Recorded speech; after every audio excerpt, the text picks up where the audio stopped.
Voici le thème de ce soir. Les fondements bibliques de la mission.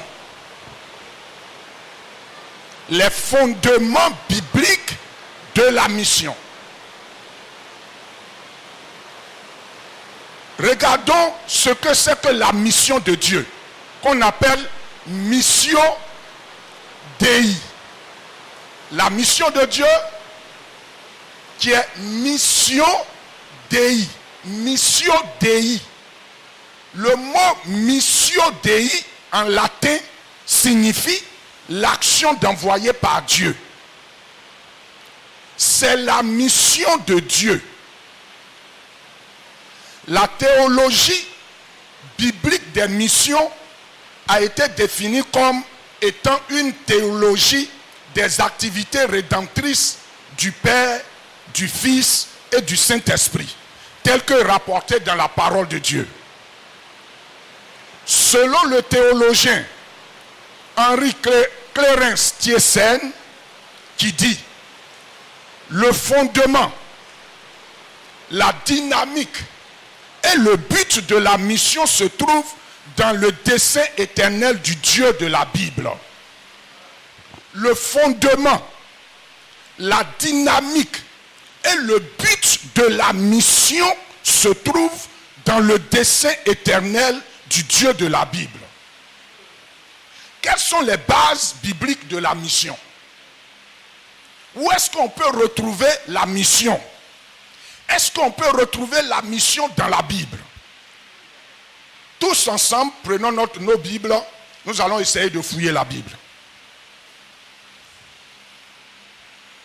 La Bible dit, Dieu créa l'homme à son image.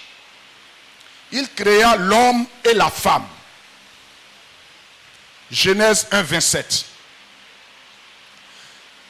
Dieu, dans les versets 28, vous prenez Genèse, chapitre 1, verset 27, verset 28 et verset 30. Quelqu'un a vu? Genèse, chapitre 1, verset 27, verset 28, jusqu'au verset 30. Dieu bénit l'homme et la femme d'être féconds et de remplir la terre. Il leur donna la domination sur toute la créature dans ces versets. Dieu mit l'homme dans le jardin d'Éden planté par lui-même Dieu. Alléluia. Ce sont des choses extraordinaires. Regardez le chevauchement. La suite des choses. Je reprends. Dieu crée l'homme à son image. Il crée l'homme et la femme. Dieu, après avoir créé l'homme et la femme, il va faire quoi? Il va les bénir. Une bénédiction pour dire, soyez féconds. Remplissez la terre. Et puis, il leur donne la domination sur toute la créature. Dieu mit l'homme dans un jardin, dans le jardin d'Éden, planté par lui-même Dieu. Dieu était un jardinier. Il a fait son jardin. Regardez comment les jardins de deux plateaux sont jolis. Si Dieu lui-même fait son jardin, alléluia, alléluia. Si tu es dedans, tu seras tellement à l'aise. Ouais. Et Dieu fait quoi? Il mit l'homme dans ce jardin-là. Dieu le fait ainsi pour que l'homme cultive et garde le jardin, dans le but d'avoir une relation avec l'homme. Donc Dieu met l'homme dans le jardin en vue d'avoir une relation permanente entre lui et l'homme. Dieu a en effet fait cela pour que l'homme reconnaisse lui Dieu comme son créateur et que l'homme l'adore. Alléluia. Cependant, regardons dans Genèse 3, versets 1 à 6. Genèse 3, versets 1 à 6. Ici, Adam et Ève vont choisir délibérément de désobéir à Dieu et d'obéir à Satan, l'ange déchu. Leur désobéissance va faire rentrer le mal, le péché dans le monde avec ses conséquences désastreuses. Je vais doucement pour que vous puissiez comprendre l'aspect biblique de la mission. Doucement, doucement, aujourd'hui là. À travers leur péché, toute l'humanité et ses cultures ont été corrompues par le péché. Romains chapitre 3, verset 23. Car les hommes se sont détournés de Dieu pour servir Satan en adorant la créature. Continuons de regarder dans la Bible. La bonne nouvelle apparaît dans Genèse 3, versets 8 et 9.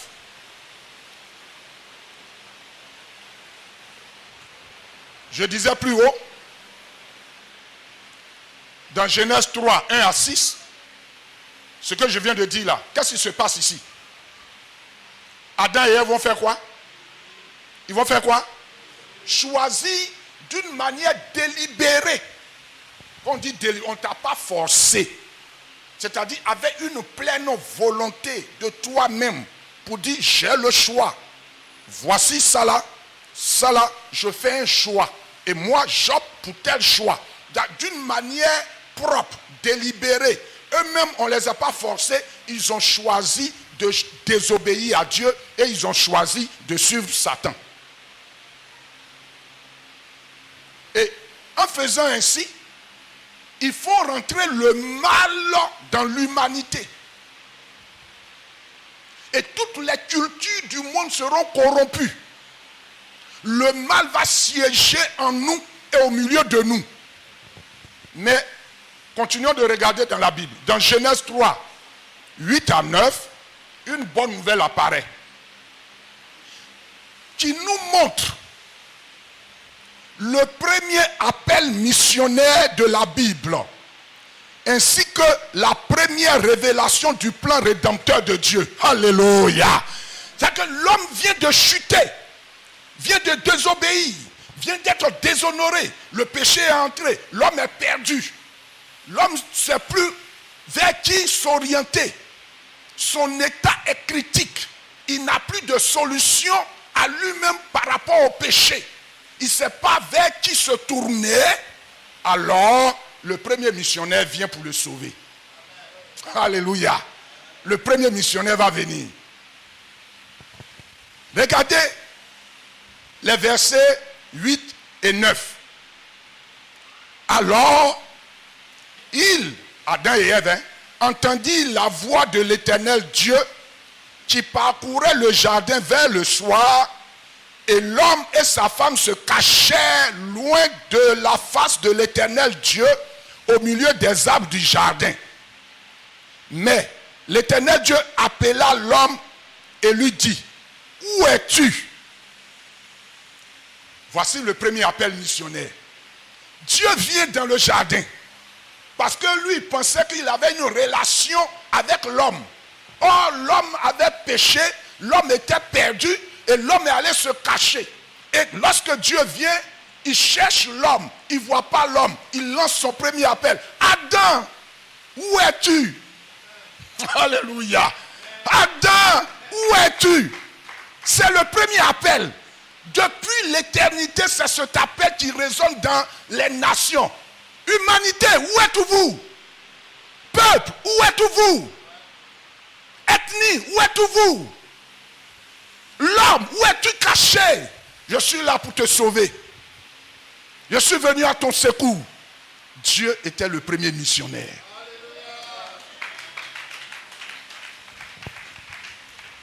Alléluia. Adam, où es-tu? Dieu a répété cet appel au fil des siècles par le biais des prophètes et des missionnaires et surtout par son fils Jésus-Christ de Nazareth. depuis la Genèse jusqu'à l'Apocalypse, Dieu se révèle comme un Dieu missionnaire. Genèse chapitre 3 verset 15 est appelé à juste titre le texte fondateur de toutes les promesses de l'évangile. Lisons Genèse chapitre 3 verset 15. Genèse 3, 15. Je mettrai inimitié entre toi et la femme, entre ta postérité et sa postérité. Celle-ci t'écrasera la tête et tu lui blesseras le talon. Voici, j'allais dire, le test rédempteur, de promesses rédempteurs. Quand Dieu dit, Adam, où es-tu? En même temps, c'est accompagné d'une promesse de salut. Adam, je veux te voir. Où tu es? Il dit, j'ai péché. Il dit, ne t'inquiète pas, viens. Quelqu'un vient pour écraser le péché. Quelqu'un sera là pour atténuer ton péché, pour enlever ton péché. C'est mon fils qui arrive bientôt. Alléluia. Dieu est un missionnaire.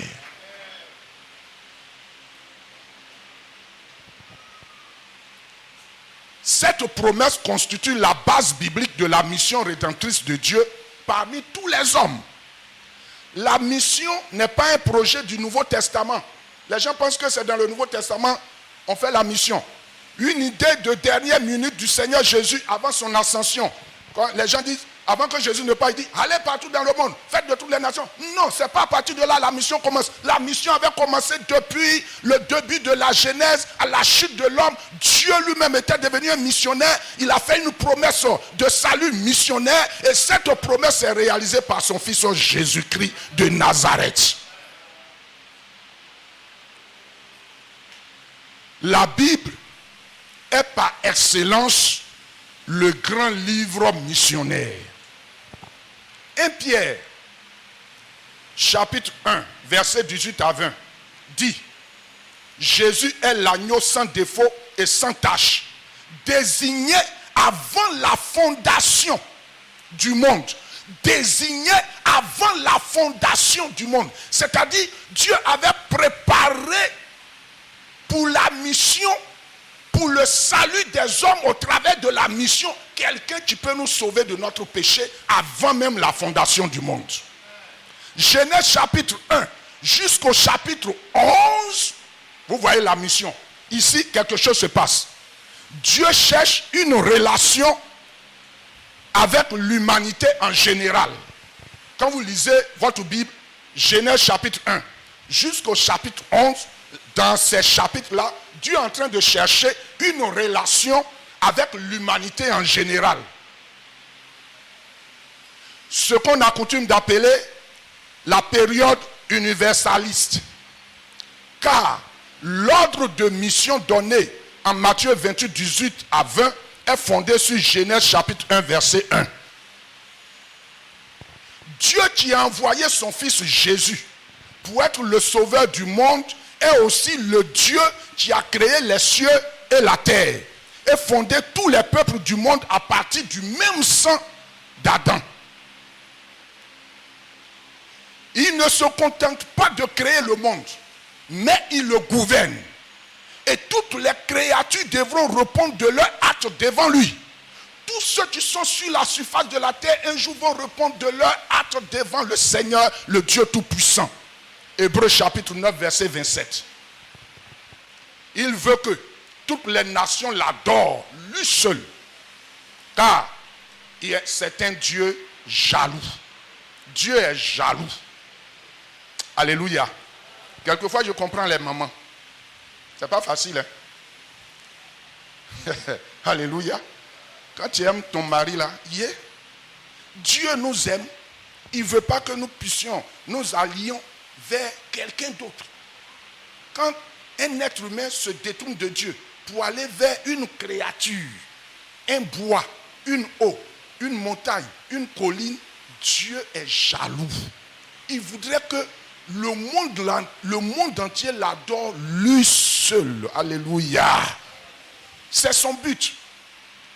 Le but ultime de la mission, c'est lequel?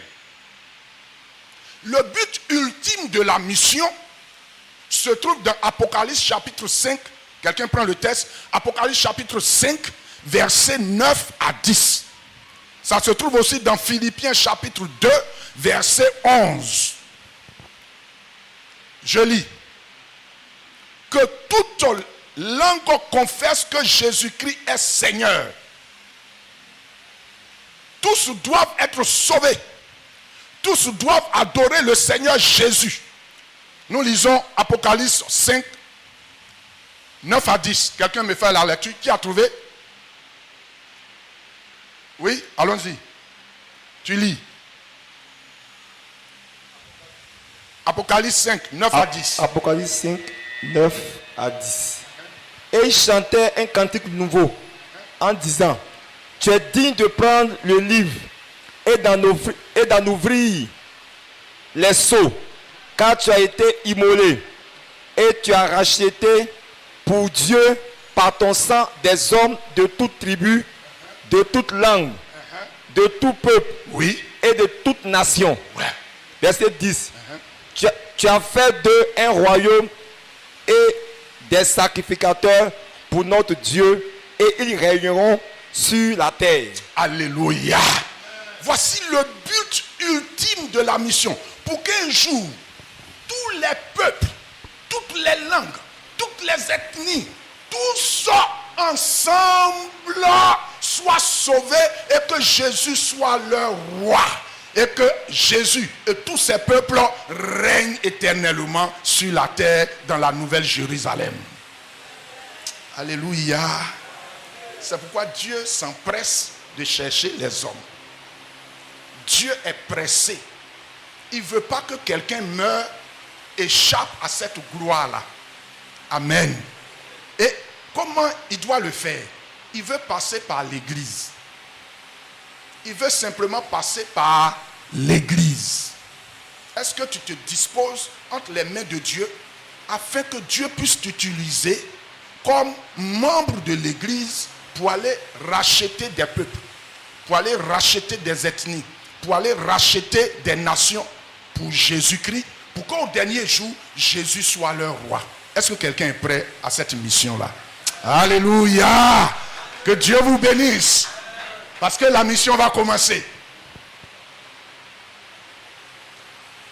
Dieu a le projet de racheter toute l'humanité jusqu'à établir le royaume de Christ sur la terre. Car la lecture de ce passage, telle doit être l'aspiration de tout missionnaire et de toute l'église de Jésus-Christ. Que celui ou celle qui veut travailler dans la mission s'écrit: voilà ma vision. Voilà désormais dans l'église mon objectif à atteindre. Voilà désormais mon aspiration. Voilà désormais mon but. Celui qui veut vraiment faire la mission, en voyant cela, dit: ah, j'ai trop fait beaucoup d'autres choses à part ça. Désormais, voici ce que je vais faire. Je vais travailler à la réalisation de la mission de Dieu. Alléluia. Alléluia. Les gens peuvent dire: voici désormais mon énergie de vie. Réaliser la mission, coûte que coûte. Je veux me consacrer pour cette mission-là. Me consacrer totalement. C'est ce que nous autres, en tant que jeunes chrétiens, avons appris, avons entendu. C'est pourquoi nous nous sommes donnés entièrement corps, âme et esprit pour la réalisation de cet objectif.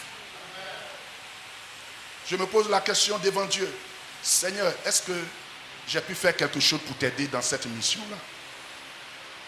Avant de quitter la terre, est-ce que j'ai pu faire quelque chose? Je t'ai apporté quelque chose dans ce domaine-là. Est-ce qu'à cause de moi, quelques personnes ont été rachetées pour ton royaume? Est-ce qu'à cause de moi, par moi, tu peux te glorifier avec au moins 10, 100, 20, 200, 300, 500 personnes. Le jour où tous les peuples seront rassemblés, tu pourras dire, oh mon serviteur, c'est à cause de toi, j'ai pu avoir tout ce peuple-là. Quelquefois, je me pose la question, Seigneur, est-ce que j'ai pu satisfaire à ce besoin? Mais un seul individu ne peut pas faire ça. Une seule personne ne peut pas accomplir la mission.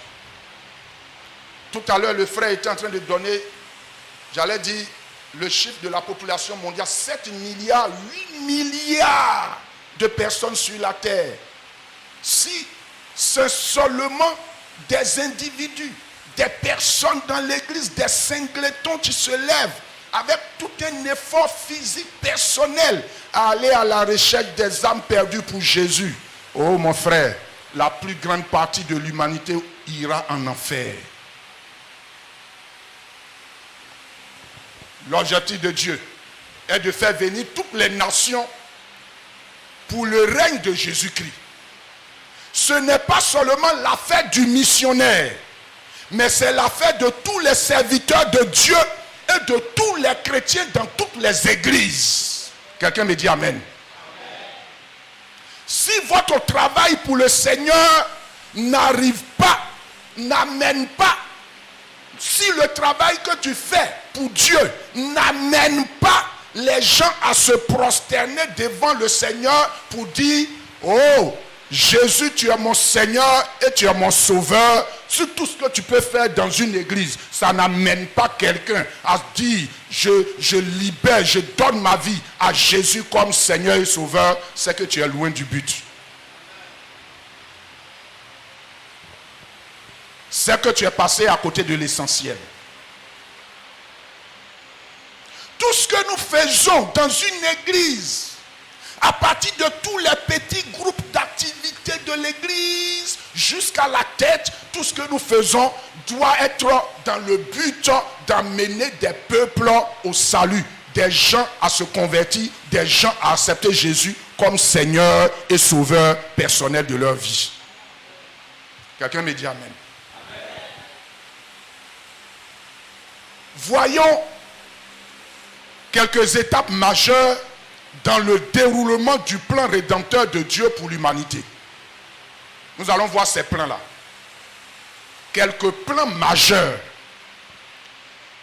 Regardons d'abord la mission dans l'Ancien Testament. La mission dans l'Ancien Testament.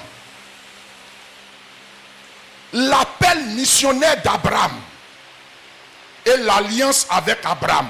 Genèse 12, versets 1 à 3. Dieu choisit Abraham et crée une nation en vue d'une mission mondiale. Apporter le message du salut à toutes les nations. Israël devrait être le canal de Dieu pour bénir toutes les nations. Dieu promet à Abraham de le bénir et de bénir ses descendants dans le but de bénir toutes les familles, ethnies, peuples de la terre. Genèse chapitre 12, verset 3. Il dit, toutes familles de la terre seront bénies en toi. En grec, ça dit ethnos. Seront bénies en toi, ethnos. Toutes familles de la terre seront bénies en toi. C'est ce que Dieu dit à Abraham. Matthieu chapitre 28, verset 19 à 20. Allez, prêchez la bonne nouvelle à toutes les nations. Cela concerne la mission transculturelle. Transculturelle. Ça veut dire quoi? Ça veut dire tu es d'une autre ethnie, tu apprends la langue d'une ethnie contraire et tu vas t'installer dans cette ethnie pour pouvoir prêcher l'évangile. Mais nous ne sommes pas encore à ce stade-là. Pour le moment, on va doucement. Alléluia. Alléluia. Si on veut enseigner ça, c'est pas tout de suite on va aller en mission. Pour le moment là, le travail avec le français, avec le peu de Baouré qu'on connaît, avec le peu de Djoula qu'on connaît, avec le peu de Yakuba qu'on connaît, avec le peu de Guéré qu'on connaît, avec le peu de Lobi qu'on connaît, avec le peu de quoi encore, Agni qu'on connaît, vous pouvez aller en mission. Alléluia. Dieu bénit ses enfants pour qu'ils deviennent des canaux de bénédiction pour les autres. Dieu bénit ses enfants. Il attend en retour l'obéissance. L'Ancien Testament tourne autour de l'alliance conclue avec Abraham en Genèse chapitre 12. Cette alliance contient deux parties. Une promesse de bénédiction d'Abraham et ses descendants et une responsabilité d'être témoin de l'Éternel au milieu des nations. Donc, quand Dieu dit, je vais te bénir toi Abraham, c'est-à-dire une promesse de bénédiction d'Abraham avec ses enfants, et puis l'autre, c'est une relation afin qu'au travers d'Abraham, toutes les autres nations soient bénies. Alléluia. Par leur vie, par leur croyance, par leur adoration, par ce qu'il fait en faveur de Dieu, en principe, les nations autour d'Israël, à partir d'Abraham. D'Abraham est sorti un peuple, le peuple d'Israël, par leur croyance, par leur vie, par leur adoration, les autres peuples devraient imiter Israël et puis être en conformité avec Dieu, en relation avec Dieu. C'est ce qui devrait être fait. Galates chapitre 3, verset 8 et verset 26 à 29 révèlent que Jésus est la descendance promise à Abraham et que les croyants sont co-héritiers de Jésus. Alléluia. Quand Abraham, au travers d'Abraham, Dieu a suscité la nation d'Israël. Regardons l'appel que Dieu fait sur la nation d'Israël. L'appel missionnaire d'Israël. Premier appel missionnaire, c'est Abraham. Deuxième appel missionnaire, le peuple d'Israël. Exode chapitre 19.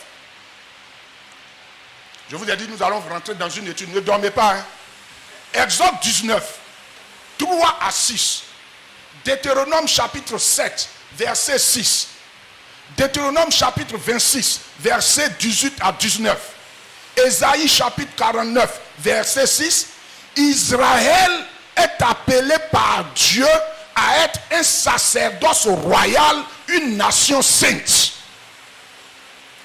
Dieu l'a établi pour être la lumière des nations, pour porter le salut jusqu'aux extrémités de la terre.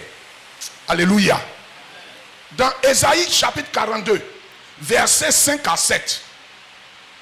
Ésaïe chapitre 43, versets 10 à 13.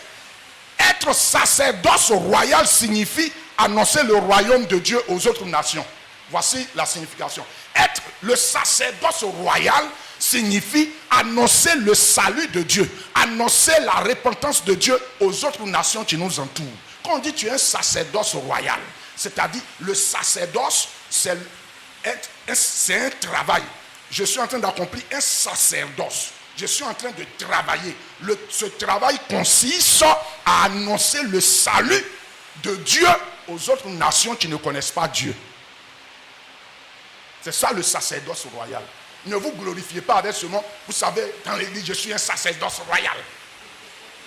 Vous savez, je suis un sacerdoce royal. Et puis, tu es sacerdoce royal, tu fais quoi après? Tu brilles et puis tu fais quoi? Tu montes ta lumière à qui? Tu montes ta gloire à qui? Alléluia. Alléluia. Bien-aimé, dans Genèse chapitre 18, Abraham prie pour Sodome. En même temps, Jonas est envoyé vers Ninive. Israël veut commencer à jouer un peu son rôle. Voir Jonas. Être une nation sainte signifie consacrer à Dieu, lui être obéissant. Jonas aurait dû comprendre le mandat de Dieu pour les nations. Israël devrait attirer les peuples vers lui et vers Dieu. Exemple, le tabernacle, le temple. Et Israël devrait aller vers les autres pour diffuser l'évangile. tels que David, Joseph, Jonas, tous devraient aller vers les autres nations pour dire, nous avons le vrai Dieu, nous avons le puissant Dieu. Vous qui adorez d'autres dieux étrangers, arrêtez d'adorer ces dieux. Venez à l'Éternel qui est notre Dieu. Voilà leur mission.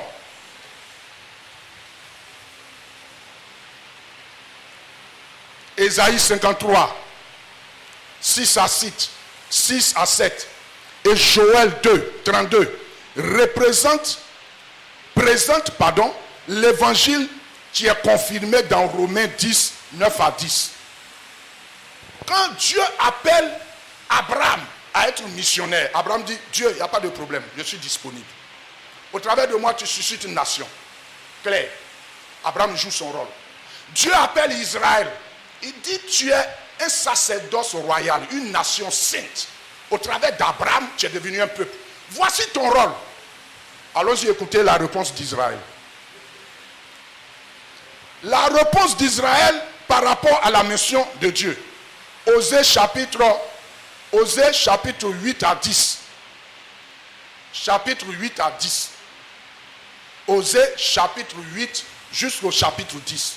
Josué chapitre 9 verset 1. 1 Samuel chapitre 8. On ne peut pas lire tout cela. Écoutez la réponse. L'incrédulité et l'idolâtrie ont engendré la désobéissance. Israël s'est compromis avec les religions païennes. Ils se sont plus attachés à leur identité raciale qu'à leur témoignage. C'est ce que l'Église fait aujourd'hui. Alléluia. On dit, va leur parler. Il s'en va et puis il s'associe avec ses peuples pour adorer les idoles ensemble. Aujourd'hui, quand il dit tu es chrétien, je suis chrétien dans la forme. Mais à l'intérieur des pratiques dans nos maisons et dans les églises, on fait la même chose comme les païens. C'est quel païen qui a venu en quoi à l'église?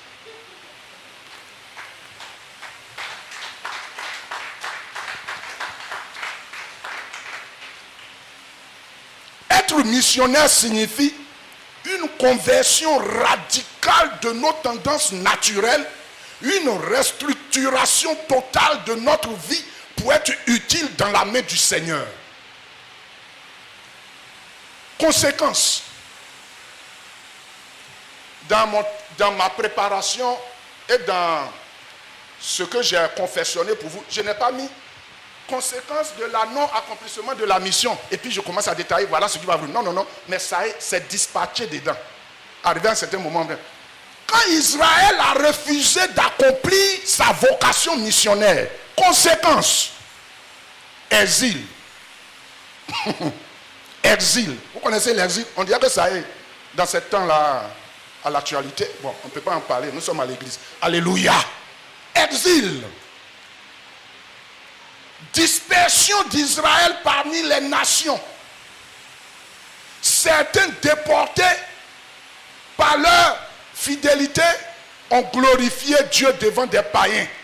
Même quand il y a d'autres, au moins en partant, ils ont été fidèles, tels que Daniel, Mardoché, Esther, Néhémie. Il y en a quelques-uns qui sont l'exception, mais la plupart là, ils sont arrivés, ils ont marié des femmes païennes, plom.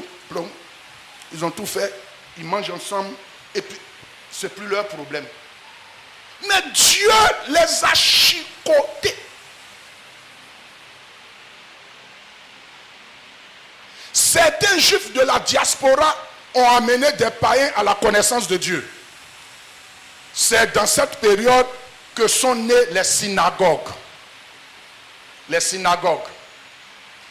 Selon Matthieu 21, chapitre 21, versets 42 à 43. À cause de l'incrédulité d'Israël et n'ayant pas connu le Messie, le royaume de Dieu lui a été arraché et confié à une autre nation non juive pour lui rendre les fruits. À cause de l'incrédulité d'Israël, la nation de gloire de Dieu, Dieu dit, je vous ai suscité au travers d'Abraham, mon serviteur fidèle, pour former une nation sainte, pour porter mon évangile dans le monde entier, autour de vous, pour ramener ces païens cœur dur à moi par votre adoration, par votre tabernacle, par votre temple, par votre manière de vivre. Mais vous vous êtes corrompus avec ces nations-là. C'est pourquoi toute la responsabilité de chercher et sauver les non atteints incombe maintenant fortement à l'Église. Car c'est elle qui a le mandat aujourd'hui. Israël a échoué. On leur a confié une noble tâche. Israël s'est corrompu. Et Dieu dit, parce que tu t'es corrompu avec ces nations, cette noble tâche, être missionnaire est noble. Alléluia. Alléluia. Tu es un royaume de Dieu. Tu es un sacerdoce royal. Tu es une nation sainte. À toi seul, tu es un sacerdoce royal. Une nation sainte. Quand tu vas avec la gloire de Dieu. Mais Israël s'est corrompu avec les nations. Dieu dit, je t'arrache. Je t'arrache cette grâce-là d'apporter l'évangile aux autres nations. Tu n'es pas digne. Tu n'en es pas digne. Je t'arrache et je vais confier à une autre nation, à un autre groupe, à une autre personne qui est aujourd'hui qu'on appelle l'Église. Alléluia. L'Église. Donc, regardons maintenant la mission dans le Nouveau Testament. La mission dans le Nouveau Testament. Premièrement, dans les évangiles. Les 4 évangiles ont été écrits pendant que l'Église était en pleine activité missionnaire. L'Église était en pleine activité missionnaire. C'est-à-dire après Jésus, 100 ans, j'allais dire, après Jésus, des années après Jésus, j'allais dire même pas 100 ans, parce que l'apôtre Jean, après Jésus, a vécu au moins près de 100 ans, 95 à 115 ans. En ce moment, l'activité missionnaire avait déjà pris toute sa place. L'apôtre Paul était déjà en action missionnaire. Les apôtres avaient démarré déjà l'œuvre missionnaire. Donc, des années après Jésus, l'œuvre missionnaire va commencer. Et au moment où on écrivait les évangiles, Matthieu, Marc, Luc et Jean, déjà les apôtres étaient sur le terrain en train d'évangéliser. De ville en ville, de village en village, ils partaient pour faire la mission. Ces évangiles sont écrits dans le but d'amener les destinataires à connaître le Christ, à croire en lui et qui seront chargés d'en attirer à lui. Chaque évangile s'adresse à un public précis. Donc, regardez un peu les évangiles. Matthieu s'adresse aux Juifs, à qui il veut faire connaître le message de Jésus et qu'il veut exhorter à évangéliser les gentils. Matthieu présente Christ comme le roi des Juifs. Les Juifs disaient que nous on a lâché l'évangile. Israël, c'est les Juifs. Ils ont lâché l'évangile. Mais Matthieu est revenu leur présenter l'évangile. Alléluia. Il dit, celui que vous avez abandonné, c'est votre roi. Jésus est le roi des Juifs. Ça, c'est ce que Matthieu présente. Marc est un traité missionnaire destiné aux gentils qui ont besoin d'un récit bref de la vie et des enseignements de Jésus. Marc le présente comme le serviteur des hommes. Donc, dans l'évangile de Marc, il présente Jésus comme le serviteur des hommes. Luc, qui était un gentil converti à la foi en Jésus, annonce à ses semblables que le royaume de Dieu est ouvert aux gentils comme aux juifs. Luc le présente comme le Fils de l'homme. Jean s'adresse au monde entier. Jean chapitre 20, verset 31. Jean le présente comme Dieu venu jusqu'à nous pour nous sauver. Les évangiles présentent Jésus comme le Messie, loin choisi par Dieu avant la fondation du monde pour sauver les pécheurs. Les évangiles, Matthieu, Marc, Luc, Jean, présentent Jésus comme le Messie, celui qui a été loin avant la fondation du monde pour venir sauver les pécheurs. En effet, Jésus est le Messie. Quelqu'un répète, Jésus est le Messie. Pourquoi? Jésus, fils de l'homme, égale Messie pour tous les hommes. Luc chapitre 1 verset 73. Jésus le Messie vient selon l'alliance et le serment fait à Abraham. Zacharie, père de Jean-Baptiste, prophétise sous l'onction du Saint-Esprit. Luc chapitre 2 verset 30 à 32. Siméon voit en Jésus-Christ le salut préparé devant tous les peuples, lumière pour éclairer les nations. Jésus déclarant fils de l'homme s'identifie à tous les descendants d'Abraham, pas seulement au fils d'Abraham, mais à nous tous aussi. Alléluia. Matthieu chapitre 4 verset 13 à 15 et verset 23 à 25. Jésus commence son ministère dans la Galilée des païens. Jésus va commencer son ministère, le Messie. Quand il est venu, lui-même va commencer à être missionnaire. Il commence sa mission chez les païens. Jésus a fait plusieurs rencontres avec les non-juifs et il est béni. Matthieu 8, 5 à 13, 15, 21 à 28, Luc 4, 18 à 19. Jésus a fait des disciples. Il les a formés. Il les a envoyés. Matthieu 5, chapitre 5 jusqu'au chapitre 7. Matthieu chapitre 10, versets 1 à 6. On voit Jésus envoyer des missionnaires. Il envoie les 12 apôtres vers les 12 tribus d'Israël. Puis, il envoie les 70 qui représentent les 70 nations issues de Noé en Genèse chapitre 10. En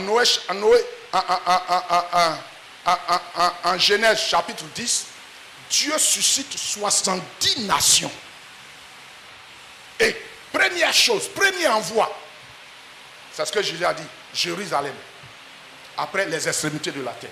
Premier, Jésus envoie les 12 disciples vers les 12 nations d'Israël. Allez-y leur dire que je suis leur roi. Deuxième, il envoie les 70 disciples vers les 70 nations dans le monde entier. Alléluia. Luc 10, lui-même montra l'exemple à suivre selon Matthieu 9, 35 à 38. Dans Matthieu 10 et Luc 10, 1 à 16, nous avons un résumé des premiers principes missionnaires du Nouveau Testament donnés par Jésus. Voici un résumé des premiers outils des missionnaires. Dans Jean 12, 32, le Seigneur affirme que sa mort et sa résurrection sont les outils qui vont emmener des gens à lui. C'est pourquoi, ailleurs, la mort et la résurrection de Christ constituent le fondement indiscutable du message à toute œuvre missionnaire. Après sa résurrection, Christ dit ceci dans Jean chapitre 20, verset 21. Comme le Père m'a envoyé, moi aussi je vous envoie. Comme Christ lui-même dans Luc chapitre 19, 10 dit, il est venu chercher et sauver ceux qui sont perdus. Bien-aimés, nous devons suivre son exemple en acceptant d'aller et de faire de toutes les nations des disciples. Première, allez et faites des nations, et faites des disciples. Allez et faites des disciples. Voici ce que Jésus recommande. Dans le grec original, le traduit par aller exprime une urgence extrême. Ici, quand on dit aller, ça traduit une urgence extrême. C'est-à-dire, ne tarde pas, ne t'arrête pas, ne mange pas, dépêche-toi. C'est une urgence. Allez! C'est ce que Jésus est en train de recommander à l'église. Allez-y, ne tardez pas, ne vous arrêtez pas. avant que les hommes de toute nation, de toute race, de toute tribu, de toute langue me connaissent et me suivent. S'ils ne sont pas, ils ne me connaissent pas, ils ne me suivent pas, allez, ne tardez pas, ne vous arrêtez pas, ne négligez pas. Faites en sorte que tous puissent me connaître avant de vous arrêter. C'est l'urgence. C'est pourquoi Jésus va exprimer plusieurs paraboles dans la Bible. La parabole de la brebis égarée. Jésus dit, quelqu'un qui est en train de faire paître, j'allais dire, ses brebis. Tu as 100 brebis et une d'entre elles s'égare. Il y a une brebis qui se perd. Jésus dit, à cause de la seule brebis, la personne doit laisser les 99 autres brebis sans défense et aller à la recherche de la seule brebis. Il faut avoir un tel amour pour ça. Si c'est moi, il dit, oh, bon parti. Nous ici, si on est un peu nombreux, on dit, on s'en fout des autres. Quand une église est un peu bombée de monde, on s'en fout de s'il y a chrétien qui va venir, s'il y a païen qui va venir, tu viens ou tu ne viens pas, on s'en fout de toi. C'est pas ça. C'est pas ça. Quand on dit, mais vous là, vous n'évangélisez, on est nombreux. Mais à cause d'une seule brebis, on laisse 99, voilà la recherche de la seule brebis perdue. Frère, le royaume de Dieu signifie, Psaume 109, Psaume 103, pardonnez, verset 19, son gouvernement universel, son autorité, sa puissance en action, son pouvoir, son règne, un règne éternel sur l'univers. Dieu, vous voyez que rien ne bouge, mais Dieu gouverne l'univers. Entrer dans le royaume signifie se soumettre entièrement au règne de Dieu. Se soumettre au règne de Dieu. Vous devez faire en sorte que tous ceux qui ne connaissent pas Jésus rentrent sous le règne de Dieu. Ne tardez pas.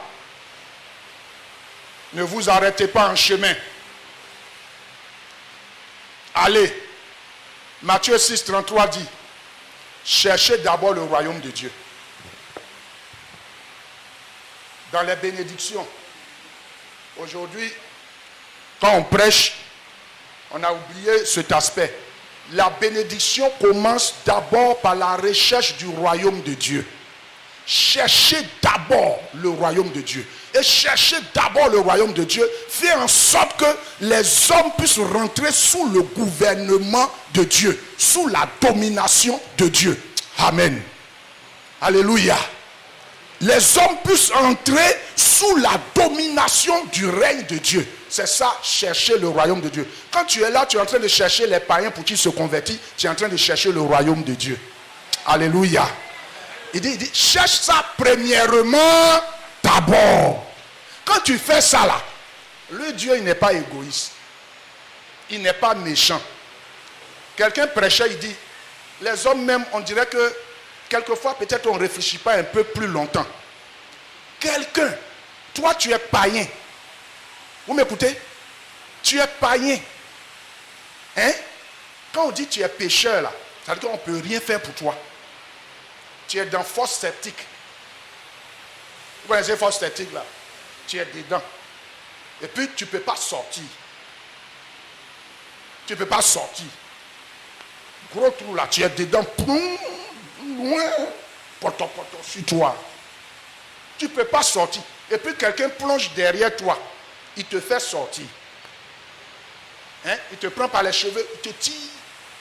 Tu sors doucement, doucement du tout. Il te met sur le bord ici. Et puis il t'arrose, il te lave joli. Tu ne lui as pas demandé d'aller de te tirer où tu étais. S'il t'a mis sur l'autre bord, et puis il t'a arrosé, il t'a lavé, qu'est-ce que cette personne ne peut pas te donner encore? Je vous demande, qu'est-ce que cette personne ne peut pas te donner encore? Au moment où tu n'as rien demandé là même, il t'a fait sortir. Et puis quand tu es sorti, tu dis, monsieur, tu m'as fait sortir. Oh, je ne demande plus rien. Qu'est-ce que tu veux? Je vais te servir, je vais être ton esclave. Au moment où tu es en train d'être esclave de ce monsieur-là, qu'est-ce qu'il ne peut pas te donner en plus encore? Dites-moi. Alléluia. On limite tellement Jésus. On limite tellement Jésus. Si Dieu peut donner son seul fils unique en sacrifice pour toi, pécheur, tu ne lui as rien demandé. Tu n'as rien fait pour te sauver. C'est l'argent, il ne peut pas te donner. Moi, je vous pose la question. L'argent est plus important que Jésus-Christ. Hein? Maison est plus important que Jésus-Christ. Voiture est plus important que Jésus-Christ. Mariage est plus important que Jésus-Christ. Qu'est-ce que Jésus ne peut pas donner à un être humain qui était dans les profondeurs d'une fosse septique, sale, couché là-bas? Tu ne peux pas à peine respirer. Jésus descend pour te sauver. Il te fait sortir hors de ta fosse septique. Il te lave, il te blanchit. Il y a quoi il ne peut pas te donner encore? S'il te fait sortir, il ne peut pas te donner drap. Il ne peut pas te donner maison endormie dedans. Alléluia. C'est pourquoi Jésus dit, cherchez premièrement mon royaume. Et mon royaume, c'est-à-dire, allez, pour dire, mon frère, viens à Jésus. Ma soeur, viens à Jésus. Jésus est bon. Jésus est bon. C'est l'œuvre missionnaire qui est là. Tu ne fais plus aucun autre effort encore. C'est-à-dire, toi là, Dieu veut utiliser seulement ta bouche. Tu te disposes, tu dis, mon cœur, oh Dieu, remplis mon cœur, je m'en vais parler de toi. Jésus, mon frère, Jésus t'aime. Jésus est glorieux. Jésus veut te sauver. C'est ce travail-là. Il y a des gens qui causent matin jusqu'au soir. Aller faire des papatoyas matin jusqu'au soir. Pire. On te donne rien. Tu ne gagnes rien. Tu ne gagnes pas bénédiction. Allez bavarder dans les villages, dans les villes. Parler. À te promener là. C'est ça qu'on ne peut pas faire.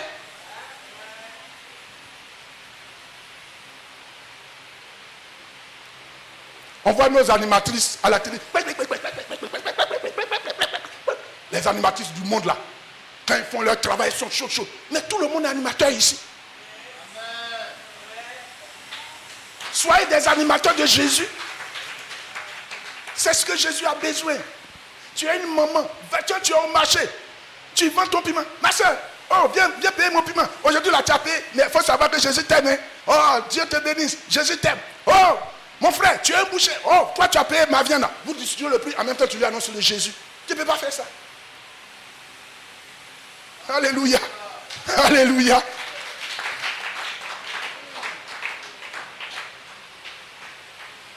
L'évangile missionnaire dans le livre des Actes. Waouh. Dans les Actes, après les évangiles, la mission dans les évangiles, allons maintenant la mission dans le livre des Actes. L'ordre suprême d'évangéliser le monde entier est lancé à la fin des évangiles et en début des actes. Dans les actes, nous voyons page après page comment cet ordre a été compris et mis en pratique par les premiers chrétiens et par les églises depuis Jérusalem jusqu'aux extrémités de la terre. À la Pentecôte, tous les peuples de la Méditerranée entendent parler dans leur langue des merveilles de Dieu. Il y a explosion de vie à Jérusalem. Le jour de la Pentecôte, où les apôtres étaient remplis du Saint-Esprit. Les gens sont venus avec les différentes langues, mais étant remplis du Saint-Esprit, les apôtres vont commencer à parler d'autres langues. Mais la langue qu'ils parlaient, ils parlaient de la langue des étrangers qui étaient venus d'ailleurs dans leur ville. De sorte que les étrangers attendaient l'évangile dans leur langue paternelle et maternelle. Et ils s'émerveillaient pour dire, oh, qu'est-ce qu'ils sont en train de dire des merveilles de Dieu dans nos langues. Alléluia. Bien-aimé, va dire des merveilles en Lobi. Va dire des merveilles en Baoulé. Va dire des merveilles en Nani. Va dire des merveilles en Djoula. Va dire des merveilles en Natié. Va dire des merveilles en Gabou. Va dire des merveilles dans toutes les langues de la Côte d'Ivoire et sort de la Côte d'Ivoire pour aller parler des merveilles dans d'autres langues, en japonais, en chinois, en anglais, en d'autres langues. Et Dieu va se glorifier au travers de la langue que tu prêches, au travers de la langue que tu parles. Dans d'autres ethnies, Dieu va se glorifier. Alléluia. Quand j'avais commencé l'évangélisation, je ne pouvais pas prêcher un seul mot en baoulé. Mais maintenant, là même là, je suis devenu le doyen. Je peux prêcher un message en baoulé du premier sans placer un mot français dedans. Oesuro. Alléluia. Alléluia. Alléluia. Ben abeti wa wule munyamie wanyo ofamu nuan amu anko kan nyamie nden nyamie jasi fei amu anien la bien asonu se manti wa wule mas si ni asonu se manti wa wule masonu so asonu se ma wataka ngulolo sous préfecture kan nyamie pra benu se ma wa yirika umwan am ngama mu asonu nganu samti wa wule ankulan jao ankotaka asonu ngama mu onu bika ofle. Alléluia.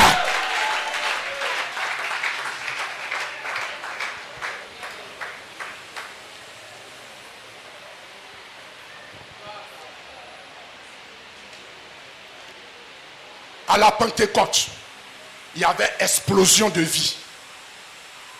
Acte 8, 14. Quand les disciples ont commencé à faire ça, les gens ont commencé à se convertir. Alléluia. Et puis regardez, quelque chose va se passer. Dans le livre des Actes, les disciples et les chrétiens convertis à Jérusalem se sont assis comme nous. Bling. Alléluia. Oh, alléluia. Jésus, il dansait, chantait. Il dansait, chantait. Jésus dit, ah bon. Moi, je suis missionnaire depuis l'Ancien Testament. J'ai appelé Abraham. Abraham a fait son travail. Il a confié au peuple d'Israël. Il a échoué. J'ai dit, bon, moi, Dieu, je laisse mon peuple privilégié. Je vous confie l'évangile. Et vous avez eu quelques convertis. Et puis vous êtes assis. Alléluia. Alléluia. Et boum, la persécution. On a commencé à tuer les chrétiens. On a commencé à les brûler. Voici le premier martyr. C'est qui? Étienne. Mais Dieu n'a rien dit. Les gens ont pensé que peut-être parce que Dieu était tellement puissant, quand ils vont mettre Étienne au milieu, Dieu va dire Alléluia. Ils vont voir dans les films Ibo là, toujours on voit, deux fois, si tu n'es pas dans la voie de Dieu, le diable va te donner cocota. Étienne était là. Ils l'ont lapidé normalement. Il est mort. Les chrétiens étaient toujours là. Ça fait rien. Ça là, c'est des petits. Ils ont attrapé encore un autre, Jacques. Ils ont coupé sa tête.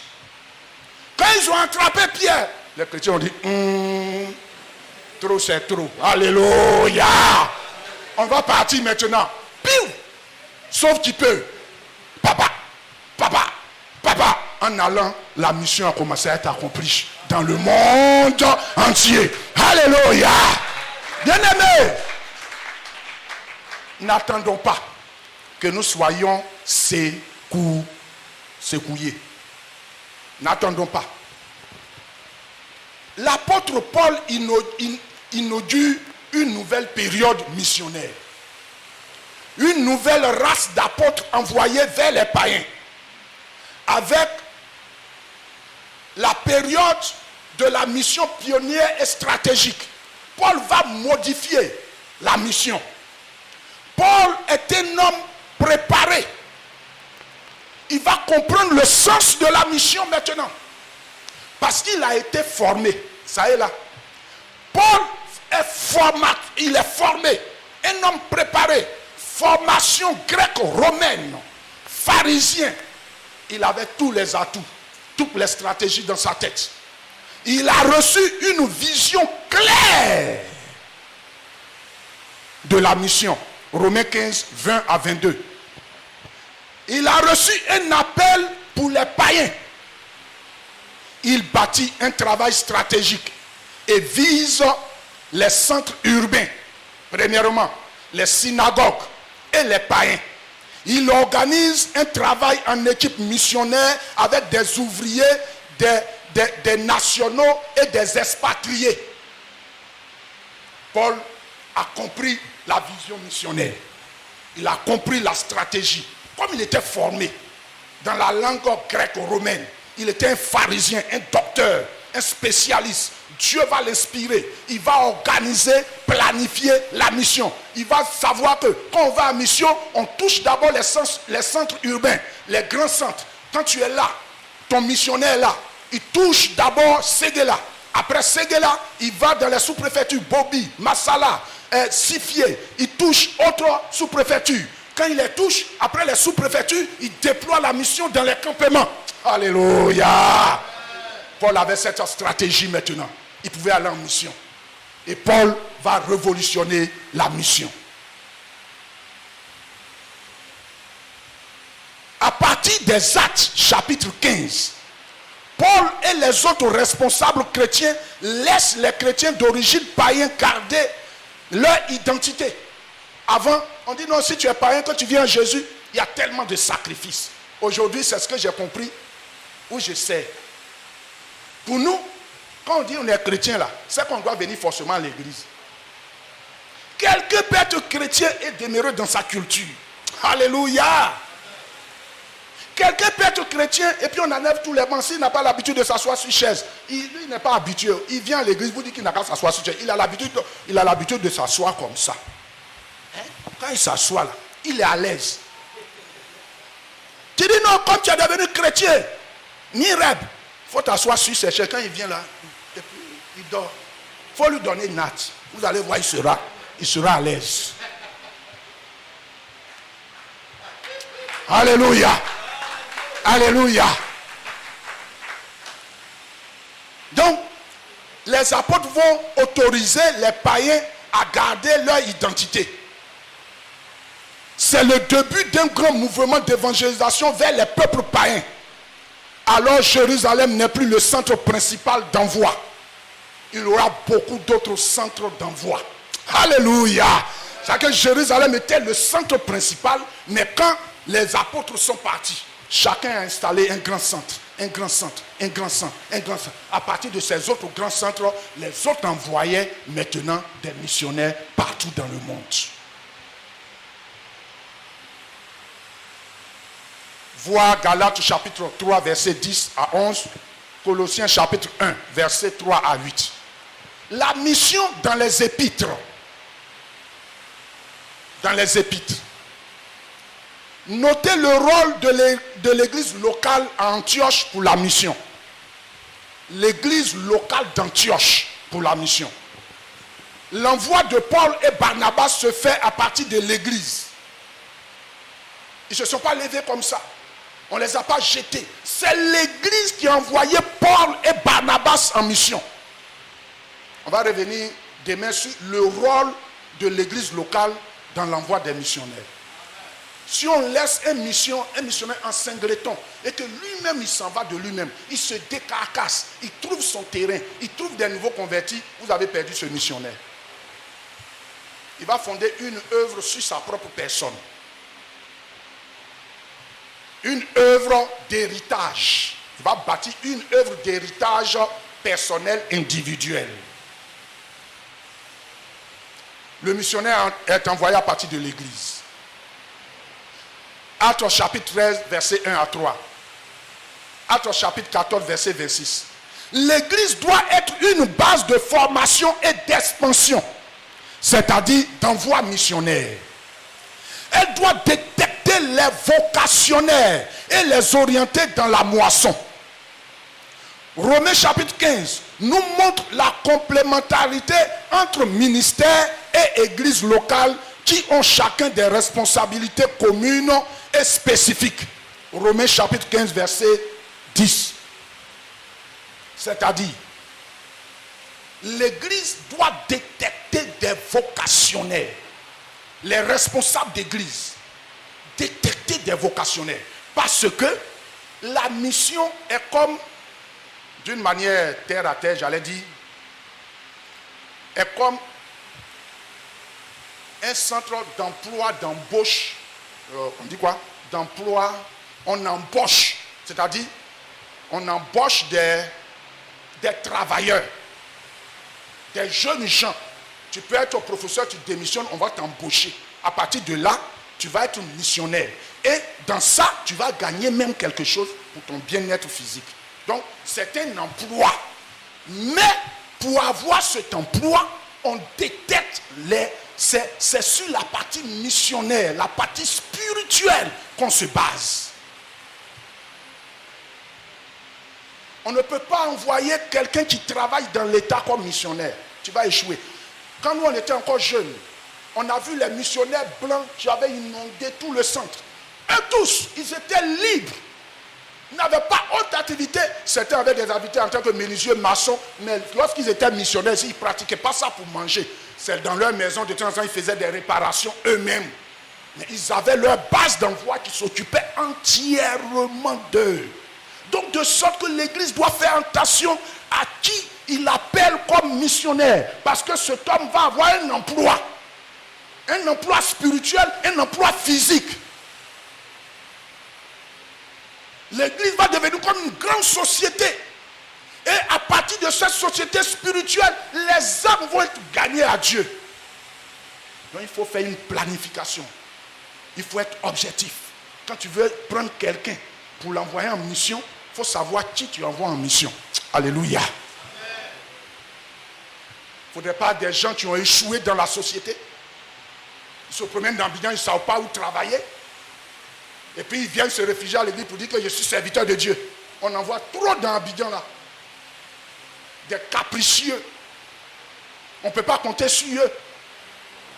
Eux, tout ce qui est dans leur tête, c'est l'argent, l'argent, l'argent, l'argent, l'argent. Un missionnaire, détecte-le avant de l'envoyer.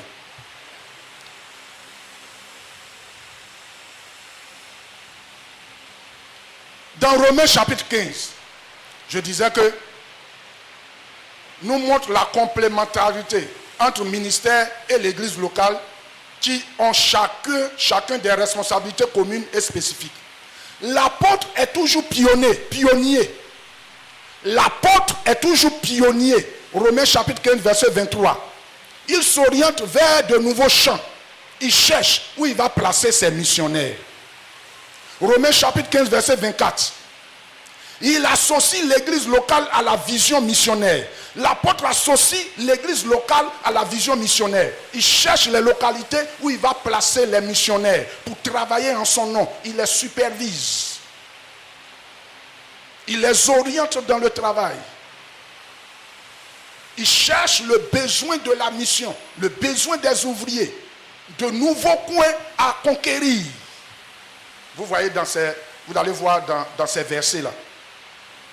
Romains chapitre 10, versets 9 à 18. Romains chapitre 1, versets 16 à 17. 1 Corinthiens 11, 1. 2 Corinthiens 5, 18 à 21. Galates chapitre 1, verset 8. Éphésiens 1, 8 à 10. Philippiens 4, 10 à 20. Colossiens 4, 3. 1 Thessaloniciens 1, 2 à 10. 2 Timothée 2, 2. 2 Timothée 4, 2 à 5. Car c'est là tout le sens des épîtres. Les épîtres sont en effet des rudiments pour l'implantation, la croissance des églises. Les épîtres. Les épîtres consolident la foi des chrétiens et les préparent à s'engager dans la conquête des âmes. Alléluia. Bien-aimés, voici, nous venons de parcourir pratiquement toute la Bible pour voir que la mission est fondamentalement biblique. La mission est fondamentalement biblique. De la Genèse à l'Apocalypse, Dieu est un Dieu missionnaire. Lui-même, il a été le premier missionnaire. Il a annoncé la promesse rédemptrice. Alléluia. Après, il va prendre Abraham comme le premier missionnaire qu'il envoie. Pour être un peuple. À partir d'Abraham, une nation née d'Abraham, c'est Israël. Il confie le mandat missionnaire à Israël. Israël échoue. Israël abandonne Dieu. Dieu laisse Israël, il se tourne désormais vers l'Église, au travers de Jésus-Christ de Nazareth.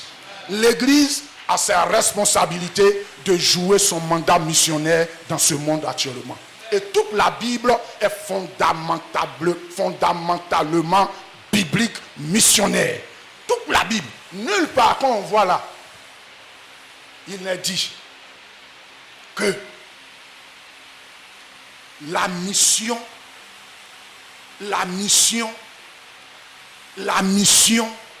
n'est pas, c'est que biblique, j'allais dire. La mission est l'essence même de la Bible. L'essence même de la Bible.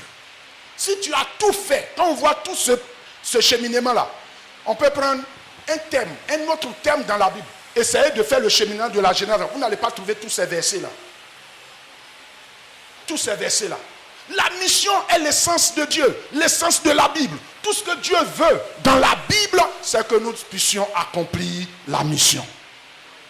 Et quand vous allez arriver dans le dernier livre, après les Épîtres, l'Apocalypse, c'est le but ultime de la mission. Là-bas, il dit de la Genèse à l'Apocalypse pour l'accomplissement de l'Apocalypse. Afin que toute langue, toute ethnie, toute tribu et tout peuple adore Jésus comme Seigneur et Sauveur personnel.